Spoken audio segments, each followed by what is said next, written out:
Aunque la decisión era esperada, ¿cierto? Se esperaba durante varios días. La forma que se dio a conocer rompió varios esquemas. Fue la propia presidenta Bachelet quien anunció el cambio de gabinete en medio de una entrevista televisiva. ¿Cómo fue recibida esta estrategia comunicacional por el mundo político? ¿Qué dicen los analistas? Bueno, queremos hablar de este tema y para ello hemos invitado a León Guzmán, el gerente general de Burson Marsteller, es analista político y también psicólogo. León, bienvenido aquí al canal 24 Horas. Muchas gracias, buenas noches, Cristian. ¿Hay estrategia en este anuncio? ¿Se rompen los esquemas? Los chilenos somos bien conservadores de repente en este tipo de anuncios. Muchas veces estamos acostumbrados, por lo menos ha sido así desde el año 90 a la fecha, que este tipo de anuncios lo entregue o el vocero o el ministro del Interior. Primera vez que es una presidenta o un presidente en ejercicio que hace un anuncio de este tipo. ¿Cómo lo recibes tú? ¿Cómo lo viste tú? Mira, es difícil pensar en un presidente de la República, más en los tiempos que corren, que no está con sus asesores y con sus estrategias y tratando de cuidar al máximo y controlar al máximo los mensajes y la agenda. Su credibilidad, su gestión, el logro de su objetivo, de alguna manera se juega en eso. Entonces, este evento es difícil pensar que no respondió de alguna manera a alguien que lo planificó y que lo miró. Por tanto, uno diría, hay una elección en el espacio que ella decidió. O sea, no es casualidad que haya sido durante una entrevista de televisión con una persona que es respetada y querida por gran parte de los chilenos, que es don Francisco o Mario Kreuzberger, en una entrevista en vivo y que haya sorprendido también, León, a gran parte del mundo político. No era algo que se manejaba, por lo menos hasta horas de bien entrada la tarde. Yo tengo la impresión de que ella quería sorprender, quería de alguna manera amplificar en algo el efecto político que ya en sí mismo tiene un cambio de gabinete. Ya es un hecho político contundente. Hoy además, en su anuncio, ella va más allá porque es la primera vez por lo menos que yo tengo recuerdo de los gobiernos post-gobierno militar y quizás antes también, en que se le pide la renuncia a todo el gabinete. Yo tengo la impresión de que es proporcional a el problema que ella está teniendo que manejar hoy día en el país. Por lo tanto, desde ese punto de vista, uno no se sorprende, era más un cambio esperado. Lo que es interesante es el escenario que ella propone para esto. Y ahí uno podría tener distintos ángulos. Es cierto que ella rompe una tradición, como tú dices. Los chilenos somos un poco así, somos de tradiciones, nos gustan las cosas como repetitivas, un poquitito más de lo mismo. La formalidad. La formalidad. Yo he escuchado hoy día, al igual que tú probablemente, varias cosas. Escuchaba incluso algunos analistas que decían que esto había que hacerlo a las 12 del día, en el Salón Monbara, con todos los signos republicanos, y que si no era así, como que carecía de importancia. Yo pienso que la presidenta ha mostrado que tiene un poquitito más de libertad en la interpretación de su presidencia y la manera de comunicarse con los chilenos y tomó una decisión, como todo, que tenía riesgos, pero también tenía ventaja. Se buscaba de alguna manera eso, León, y aprovechando también que tú eres psicólogo, buscar justamente retomar la agenda, decir aquí el timón de este avión lo tengo yo. Yo hago este anuncio, nadie sabía y sorprendo a todo el mundo político literalmente. ¿Eso da seguridad, sentido de mando? Ella aplicó una medida de autoridad, solo ella puede llamar, y eso de por sí ya es una medida de autoridad. La aplicó en el liderazgo en el sentido de que ella dictó el minuto, el cuándo y la agenda. Ahora, ahí entramos en una pequeña zona gris que ha sido hoy día la discusión de la mayoría de los analistas. Fue ella la que tuvo el control del mensaje en el minuto que decidió decirlo, o más bien se vio un poco obligada por la circunstancia de decirlo. No olvidemos que cuando ella entra a la entrevista con Mario Kreuzberger, ella ya sabía que una hora antes probablemente su jefe de gabinete o el subsecretario del Interior, que son las personas que tienen que hacer estas comunicaciones, ya había comunicado a los ministros. Y por tanto ella sabía que no tenía mucho margen de tiempo antes de que empezara esto a saberse y a filtrarse. Entonces, estaba un poquitito atrapada. Entonces, en esa condición uno hubiera pensado, quizás habiendo ya tomado la decisión de subirse a una figura como Mario Kreuzberger, con la credibilidad que tiene, y yo iría con otro efecto que tú quizás como periodista lo vas a entender muy bien. las entrevistas que hizo Mario Kreuzberger el día anterior al expresidente Piñera y el día anterior a ese al presidente Lagos, tengo la impresión que inauguran un nuevo formato de entrevista política. La entrevista al expresidente Piñera fue, en mi opinión, de una asertividad que conocemos poco o habíamos conocido poco, con respeto, haciéndose cargo en su totalidad de las dudas y el sentido común de la gente, no dejando pasar ni hablando políticamente correcto. Yo creo que ese fue un pequeño delta, una pequeña brecha que hizo aún más propicio desde el punto de vista de la credibilidad que la presidenta sincerara una situación como esta. Ahí hay una reinvención también de don Francisco, que recordemos le suspendieron, ¿cierto?, su programa en Estados Unidos y se reinventó en 48 horas, en un par de días ya está como entrevistador político con esta tremenda exclusiva que se dio en Canal 13, dicho sea de paso. En contraste y haciendo un poco la mezcla de lo político con lo psicológico, que ella también en un momento se emociona al hablar de este cambio de gabinete, al mencionar a su hijo también en relación al caso Cabal, hay una mezcla de emociones que también detonan en un anuncio político de esta envergadura como el que se dio. Mira, los seres humanos vivimos en las emociones, lo sepamos o no lo sepamos. Y hoy, en la comunicación política, de lo que hablamos en los congresos, los técnicos de esto, es cómo manejar mejor las emociones positivas en los relatos de los gobiernos. Con esto quiero decir que el mundo emocional, que pareciera como fuera de la política racional, dura, lejana, hoy está en el centro de la capacidad de los gobiernos de comunicar, de hacer empatía, de conectar con sus audiencias. Y la presidenta ha tenido mucha habilidad en eso. De hecho, es quizás el fundamento de su liderazgo, esta capacidad de empatizar emocionalmente.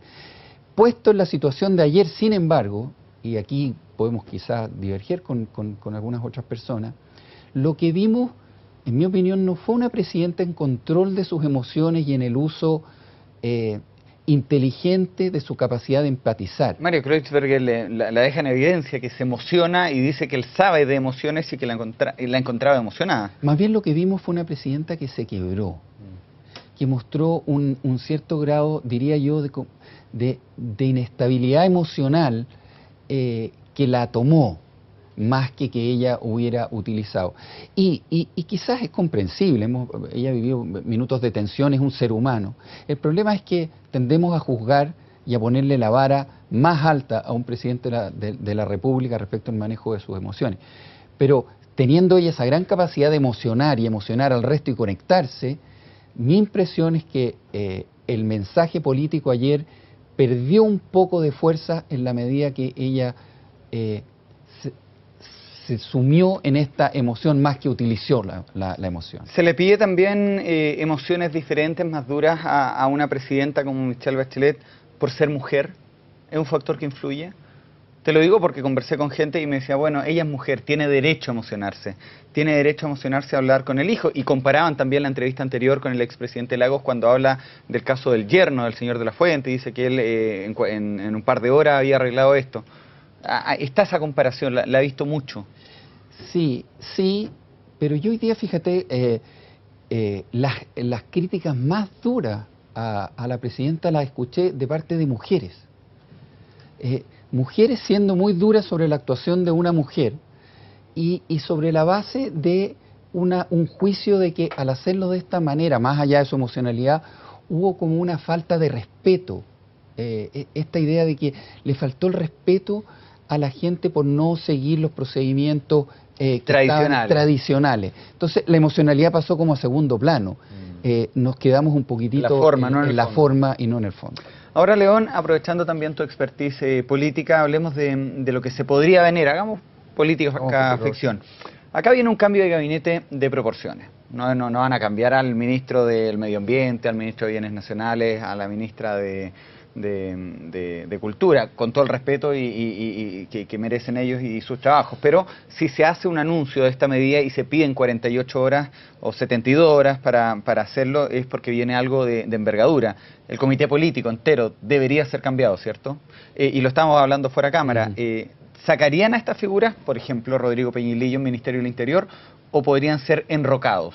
¿Se mantiene políticamente un ministro que ha sido cuestionado, por ejemplo, a Peñilillo en defensa, o en otro ministerio no político, como lo hizo Piñera con Ginspeter?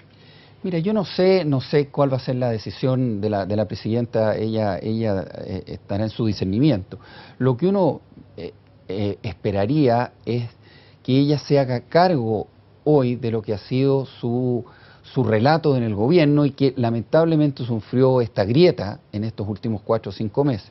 Por tanto, uno esperaría efectivamente que salieran del gabinete aquellos que han mostrado algún grado de involucramiento o han sido cuestionados. Pero más allá de eso, que uno podría decir es como lo básico que debiera ser, yo tengo la impresión de que la expectativa de este cambio de gabinete tiene que ver, por una parte, con ver a una presidenta trabajando en equipo. Hay otro ángulo que muestra esta presidenta Bachelet en este cambio de gabinete, y es, creo yo, una cierta soledad en el cargo y en este último tiempo. De hecho, volviendo a la estrategia comunicacional, lo que uno hubiera esperado hoy día es una estrategia comunicacional bastante más sólida del oficialismo, con las ideas fuerzas que se persiguen con este cambio de gabinete. Y más bien lo que hemos visto es un cierto silencio o salida más bien políticamente correcta. Yo creo que hay una expectativa de volver a ver a una presidenta trabajando en equipo con colaboradores más horizontales, más cercanos, y no esta distancia tan grande que hemos percibido durante este año y medio entre ella y unos colaboradores que están bastante más lejanos. Sí, de hecho el nivel de conocimiento de los ministros, según la DIMARC, por lo menos que se dio a conocer ayer, eran bien bajos. Hablemos de la DIMARC y de la CEP que se dio a conocer durante el día de hoy. ¿Estas encuestas habrían influido en la toma de razón de un anuncio como el que se dio, cuando uno ya tiene niveles de rechazo históricos? Es poco, ¿cierto?, lo que se puede perder y mucho lo que costaría volver a ganar. Entonces tú necesitas también volver a hacer un gabinete que te ayude a partir a un segundo tiempo, ¿no? Eso es lo que se busca con esto. Sí, yo creo que las encuestas al nivel de desaprobación que hemos llegado ya pasa a ser un factor marginal y no un factor determinante de este cambio. Este cambio se sabía, venía, yo creo que... O sea, es por el tema de las boletas y la crisis política de confianza, más allá de los bajos números que puede tener el gobierno. ¿Tú lo ves así? Yo creo que tiene dos vertientes, ¿eh? Creo que una tiene específicamente en el desarrollo de la problemática de la corrupción, de la poca credibilidad, la mezcla de los dineros con la política, por una vertiente, la debilidad política del propio equipo, por otra, pero creo que hay un tercer elemento y que los chilenos hemos sido testigos, y vuelvo a lo más humano. Yo, la presidenta, recibió un impacto en lo personal de lo cual le ha costado bastante reponerse. Tú hablas del caso Cabal. Yo creo que el caso Cabal la golpeó efectivamente, y la golpeó emocionalmente, y si uno sigue un poquitito la trayectoria de ella, lo que vimos después de eso es una presidenta que se empezó a aplanar emocionalmente, y cuando uno se aplana emocionalmente, las emociones son predisposiciones a la acción, empieza a disminuir su acción, y hemos visto un entrabamiento de las acciones que, puesto en términos políticos, es la agenda, llevar adelante la agenda. Y lo que hoy empezamos a ver 4 meses después es una presidenta que empieza como a retomar algo de su ritmo, pero que está todavía, en mi impresión, a medio camino. Tuvimos una portada de un diario hace un tiempo atrás que algunos de nosotros, o muchos, nos alegramos, que fue a la presidenta sonriendo. Claro. Pero su actuación ayer nos muestra que todavía tiene un grado de fragilidad. León, me queda un minuto, pero sería interesante también, tú hablabas de la debilidad del equipo, saber tu opinión, que ha sido también motivo de análisis y de ver qué va a pasar. ¿Deben volver los viejos políticos de la Concertación o debe seguir apostando por gente que no ha estado en la primera línea política, como por ejemplo Rodrigo Peñilillo, que no había tenido ningún cargo de representación popular, era alguien de confianza de ella, pero no era un político de primera línea? ¿Deben volver, por ejemplo, gente como José Miguel Insulza a un Ministerio del Interior, como Camilo Escalona? Se pensó en Soledad Alvear, le preguntamos nosotros recién, sincerando la conversación, a Laura Albornoz, ella dijo que no. ¿Deberían volver los viejos políticos de la Concertación a este gabinete? Yo no creo que la disyuntiva sea entre los nuevos y los viejos, ¿ah? Si ella hace o sigue por el patrón que nos ha tenido acostumbrado, su primer impulso va a ser a tener gente de su confianza.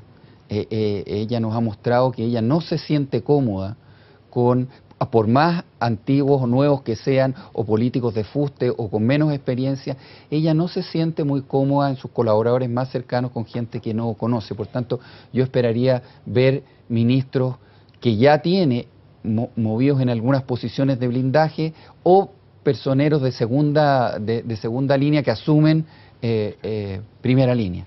León Guzmán, muchas gracias por esta entrevista, por esta conversación. Hemos estado con León Guzmán, el gerente general de Burson Marsteller, analista político y psicólogo, dándonos también una mirada un poco diferente, digamos, de lo que ha sido la futurología política, de quién podría hacerlo en Roque, sino que buscando también la arista de lo que es instalar un mensaje cierto de un gobierno. Muchas gracias y Gracias a ti, Cristian. Que se repita, pues, primera y no última vez. Nosotros nos vamos a la pausa, volvemos de inmediato con más noticias acá en el canal 24 Horas.